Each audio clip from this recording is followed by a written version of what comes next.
ke Jakarta beli raffia, Studio Trijaya ada tamu wali kota Surabaya. Yang bisa menjaganya adalah warga kota Surabaya. Iya. Jangan sampai ini naik, akhirnya perekonomian berhenti dan semuanya akan berhenti Iya. lagi. Cukuplah warga Surabaya merasakan hal itu. Iya.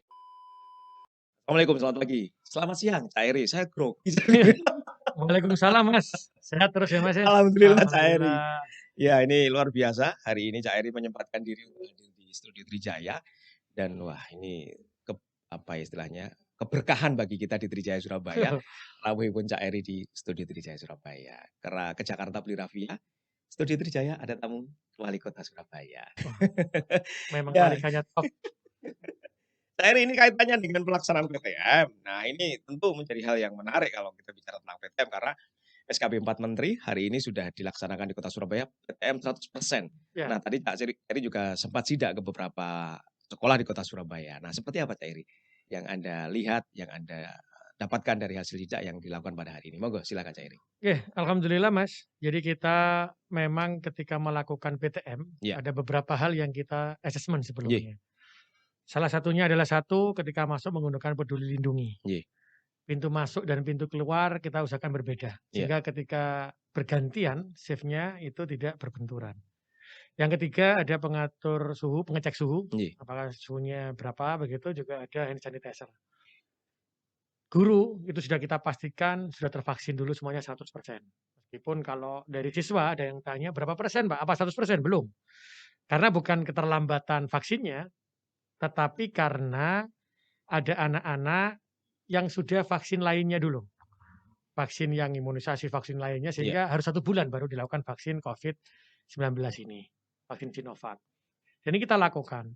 Dan yang terpenting adalah saya memastikan bahwa di kota Surabaya ini itu ada 2 shift, tidak 100% dalam 1 shift. Ya. Karena dalam persyaratan itu ditentukan ada jarak 1 meter. Nah, ketika jarak 1 meter itu dalam satu kelas ada 30, itu rata-rata jaraknya hanya 50 cm sampai 60 cm. Ketika kita lakukan jarak 1 meter, ini akhirnya menimbulkan 2 shift, 2 kali masuk ya. Jadi yang dimaksimalkan 6 jam, untuk SMP kita gunakan 3 jam, untuk SD kita lakukan 2 jam. Tapi yang pasti 1 hari tetap 100%, tapi dengan waktu yang berbeda. Dan kita juga syaratkan juga ketika pulang maka harus dijemput oleh orang tua atau yang bertanggung jawab. Sehingga kalau belum dijemput orang tua atau yang bertanggung jawab, anak-anak harus menunggu dulu sampai ibu dan yang bertanggung jawab itu datang. Itu ya jadi. Jadi itu pun hari ini sudah dilakukan Sudah semua. dilakukan. Jadi alhamdulillah itu yang membuat keyakinan bahwa PTM ini bisa berjalan lah. Ya. Nah, ini kan kaitan dengan PTM sudah berjalan 100%, tapi di satu sisi ada kabar, wah Omikron mlebu Surabaya rek ya opo iki? Ya. Gimana ini, Cak? Jadi gini, Omikron di Surabaya ini kan dari keluarga yang kemarin dari Bali ya. Iya. Tapi setelah kita lakukan tracing dari kontak erat ternyata hanya 1 yang positif. Tapi itu pun belum tentu Omikron. Betul. Jadi kita cek dulu ke UNER benar Omikron apa tidak. Dan inilah yang menunjukkan, tapi setelah kejadian itu kita pantau terus, ternyata tidak ada lagi kejadian Omikron di kota Surabaya. Yang kita lihat memang positif di Surabaya itu bisa sekitar 1 hari itu bisa 6, bisa 8. Jadi ada yang sembuh, ada yang terkonfirmasi positif. Itu totalnya paling maksimal 9. Dalam beberapa bulan ini 9, 4, 3 cuman itu adalah berputar. Jadi ini yang menunjukkan apa? Saya matur nuwun sangat kepada warga Surabaya. Berarti warga Surabaya ini betul-betul menjaga protokol kesehatan. Berarti warga Surabaya ini menjaga kotanya. Sehingga yang terkonfirmasi pun juga dalam perputaran waktu itu. Tapi yang menjadi tantangan kita bagaimana Surabaya bisa 0. Paling tidak pernah lah kita merasakan 0 yang terkonfirmasi positif di kota Surabaya. Karena selalu saya katakan, yang bisa menjaganya adalah warga kota Surabaya. Jangan sampai ini naik, akhirnya perekonomian berhenti dan semuanya akan berhenti lagi. Cukuplah warga Surabaya merasakan hal itu. Nah, ini kalau kembali lagi ke masalah kaitannya dengan pelaksanaan PTM, ada yang merasa bahwa wah orang tuanya kan kadang-kadang was-was ya ininya. Apalagi anak-anaknya kadang-kadang kan wah angel kandhanane, angel tuturane. Nah ini sebagai upaya untuk kemudian meyakinkan bahwa orang tua ini bahwa ini PTM-nya aman. Seperti apa yang dilakukan oleh pihak Pemprov Kota Surabaya, Cak Eri? Jadi gini, Mas Sohan, kalau terkait dengan PTM, maka kita syaratkan tidak ada lagi yang namanya istirahat. dia duduk di kursi saja yang berjarak 1 meter tadi. Terus ketika istirahat, ya dia tetap di kelas itu. Jadi tangannya aja direlaksasi biar nggak capek. Jadi tidak bergerak dari tempat duduknya atau di ruangan itu. Yang pasti di ruangan itu adalah ada gurunya. Sehingga bisa memastikan jarak ini tetap bisa dipertahankan 1 meter, dan yang kedua tetap pakai masker. Ini yang kita lakukan.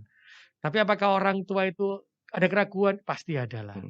Pasti ada, sehingga kita juga dalam waktu sosialisasi ini, kita juga melakukan hybrid dulu sampai beberapa minggu ke depan. Kalau ada, karena dalam satu kelas itu ternyata ada yang nggak masuk 1, ada yang 2 gitu. Tapi rata-rata 96%, 95% ke atas itu, 95%-an lah, itu semuanya melakukan tatap muka. Berarti ini ada keyakinan dan kepercayaan dari orang tua. Yang perlu kita ambil tanda petiknya adalah ketika anak kita ini ke sekolah, maka naudzubillah min dzalik ya, ketika ada konfirmasi positif gitu, kan belum tentu dari sekolah. Karena di sekolah sudah ditahan dengan jarak, dengan masker, tidak ada istirahat, tidak berkumpul satu dengan yang lainnya, dengan melepas masker, itu kan tetap ada jaga gurunya. Tapi yang harus kita pastikan adalah ketika ada yang terkonfirmasi positif, apakah kita yakin? Sebenarnya seperti putra saya sendiri ketika di rumah, dia keluar rumah ya lupa pakai masker main sama temennya. Berarti kan itu bisa tertular dari tempat yang lainnya. Bukan dari sekolah, bukan semata-mata dan satu-satunya dari sekolah. Sehingga tadi sekolah sudah ditahan betul, kita ikhtiar dohirnya, batinnya, dohirnya, batin sudah kita lakukan. Berarti pun kalau itu ada, maka di SKP 4 Menteri juga disebutkan, kalau ada dihentikan dulu, nanti setelah itu 14 hari baru bisa masuk kembali. Inilah yang saya selalu katakan, ikhtiar kita sudah kita lakukan semaksimal mungkin secara kasat mata, tapi ikhtiar batin pun juga harus kita lakukan. Jadi tidak hanya dohir saja, tapi batin pun kita juga lakukan. Jadi keyakinan orang tua adalah doa bagi anak-anaknya. Jadi saya berharap juga kita punya satu sama-sama keyakinan untuk menjagalah. Ya, ini infonya juga ini ya Cak Eri ya, bahwa ada keterlibatan Kampung Tangguh juga untuk ikut melaksanakan program pelaksanaan PTM ini Cak Eri. Betul, tadi ketika kita ada di sekolah Muhammadiyah, SD Muhammadiyah, itu ada Pak RW, ada Kampung Tangguh juga ikut di sana bagian. Karena gini, saya ingin membangun kota ini itu dengan gotong royong dan empati antara sesama warganya. Karena buat saya menjaga kota ini terutama dari COVID-19 tidak bisa pemerintahnya sendiri atau orang tertentu sendiri yang paling hebat, tidak. Semua orang Surabaya ini hebat. Semua orang Surabaya ini cinta dengan kotanya. Ketika ada empati, ada gotong royong, ada saling melengkapi, maka ini bisa kita lewati bersama. Jadi biarkanlah kota Surabaya menjadi kota metropolitan yang besar. Tapi tidak hilang rasa cinta kasihnya, tidak hilang rasa empatinya, tidak hilang rasa gotong royongnya. Dan itu sudah dibuktikan oleh warga Surabaya. Ketika PTM pun ya hadir tuh. Kampung Tangguh ikut melihat, ikut jago. Ini alhamdulillah. Itu muncul di kota Surabaya. Dan inilah yang menunjukkan saya yakin bahwa PTM ini insya Allah bisa berjalan dengan baik dan memberikan manfaat bagi anak-anak kita ya. Karena anak-anak kita kalau terlalu online terus kan menjadi anak yang individualistis. Betul. Tapi kalau sudah gini ada sosialisasi, ada komunikasi. Sehingga ketika ada sosialisasi dan komunikasi, secara otomatis empati itu akan muncul. Jangan sampai empati itu hilang gara-gara online terus. Betul sekali Cak Eri. Nah ini cukup menarik juga Cak Eri ya, bahwa selain anak-anak ini juga PTM mendapatkan perlindungan dari berbagai kalangan, bagaimana PTM bisa berlangsung dengan baik. Mereka-mereka yang kategori MBR juga mendapatkan berbagai fasilitas ini Cak Eri, dari pemerintah Kota Surabaya ini Cak Eri. Monggo. Jadi gini, ketika MBR itu maka kita berikan seragam, kita berikan sepatu, tas, dan semualah kebutuhan. Jadi saya begini, saya berharap ketika anak-anak ini adalah anak-anak MBR, mereka tidak merasa menjadi kecil, tidak merasa minder. Karena itu saya bilang ke sekolah, sudah mulai hari ini sepatu samakan semua. Seragam samakan semua. Siapa yang mengerjakan sepatu dan seragam? Nanti UMKM-nya Kota Surabaya. Jadi nanti kita ajarkan menjahit, dia menyiapkan seragamnya untuk ditaruh di sekolah-sekolah. Ada yang bertanya, kenapa sih Pak tasnya kok harus sama? Bayangkan ketika ada anak, mohon maaf, ketika orang tuanya tidak mampu, tasnya itu biasa. Tapi ketika anak mampu, tasnya tuh gitu. Wah, luar biasa. Bayangkan ketika anak ini mentalnya sudah rusak sejak kecil. Nah, dia ngelihat, oh tasnya itu bagus, tas saya tidak mampu. Akhirnya dia menjadi mentalnya down. Dan ketika dia sudah seperti itu, maka ketika dia beranjak dewasa, mentalnya akan sulit untuk terbangun. Ini yang saya mau hapus. Karena saya akan hilangkan antara kemiskinan dan si kaya dan si miskin di kota Surabaya ketika memasuki jenjang pendidikan. Karena jenjang pendidikan ini memunculkan semangat dan keyakinan di setiap anak-anak. Iya. Dan anak-anak ini sejak awal dia harus punya mental yang baja. Kalau sejak kecil dia sudah tergerus dulu, dewasanya akan hancur.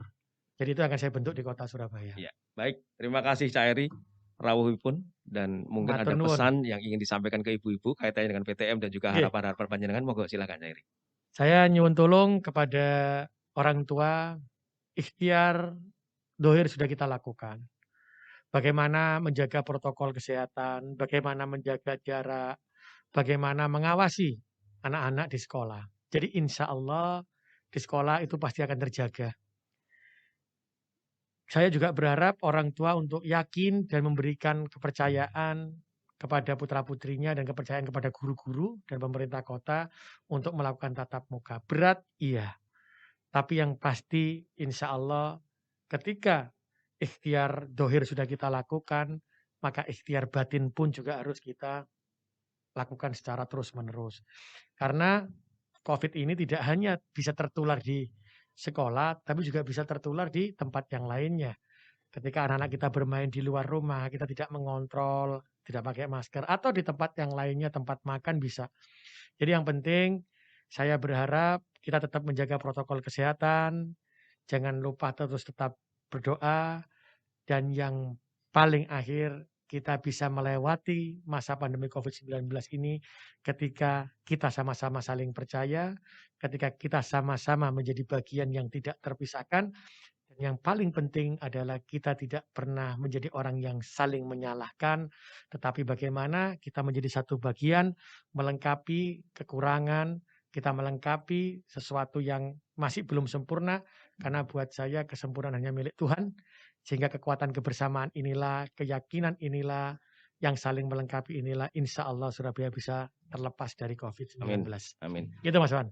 Matur sembah nuwun Cak Eri. Matur sembah Sukses selalu kagem Cak Eri, sukses selalu kagem Surabaya. Doanya. Semoga Surabaya tetap maju. Amin. Dan Cak Eri sehat selalu untuk selalu membawa keberkahan bagi warga Surabaya. Matur nuwun.